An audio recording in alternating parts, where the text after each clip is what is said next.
Hi hello నమస్తే. Welcome to BVR TV official మిత్రులారా. నేను మీ బీవీఆర్ రావును. ఒక సంతోషకరమైన వార్త ఏంటంటే ఆంధ్రప్రదేశ్లో ఈరోజు 2,00,000 పైచిలుకు ఇళ్ళని ఒకేసారి గృహప్రవేశం జరుగుతుందట. నిరుపేదలకు గూడు లభిస్తున్నందుకు చాలా థ్యాంక్స్. అయితే ఈ 2.5 సంవత్సరంలో ఈ 2 సంవత్సరాల లోపే ఈ 2.5 లక్షల ఇల్లు నిర్మించిందా కూటమి ప్రభుత్వం? తెలీదు నాకు నిజానికి. అందుకే అడుగుతున్నాను నేను. లేకపోతే జగన్మోహన్ రెడ్డి హయాంలోనే నిర్మించారనుకుంటాను ఇవి.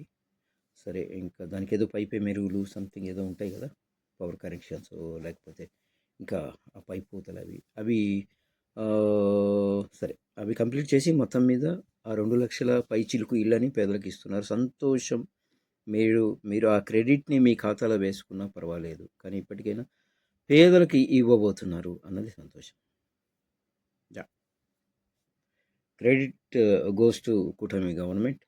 సరే, సెంచరీ ఒకరు కొడితే విజయం ఇంకొకరి ఖాతాలకు. ఇప్పుడు క్రికెట్లో కూడా అలాగే జరుగుతూ ఉంటుందండి. ఇద్దరు ముగ్గురు ప్లేయర్లు సెంచరీ కొట్టిన కెప్టెన్ ఎవరైతే ఉంటారో ఆయన ఖాతాలోకి వెళ్తుంది. అలాగే ఇప్పుడు ప్రస్తుత ప్రభుత్వ సీఎం ఖాతాలోకి వెళ్తుంది ఎవరు చేసిన. So no problem. సో ఏది ఏమైనా ఈ 2,00,000 మంది చిల్లర వాళ్ళకి ఇళ్ళు అందిస్తున్నారు. ఒకేసారి సామూహిక గృహప్రవేశం జరగబోతుందట. చాలా గొప్ప విషయం ఇది. Thank you so much Telugu Desam గవర్నమెంట్కి, చంద్రబాబు నాయుడు గారికి మరొకసారి కృతజ్ఞతలు. ఎందుకంటే చాలామందికి గూడుని ఇవ్వబోతున్నారు. సరే, ఆ గూడు నిర్మించింది ఎవరైనా మీ చేతుల మీదుగా ఇవ్వబోతున్నారు కాబట్టి సో మీకు congratulations.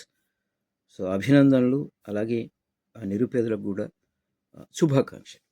Thank you so much.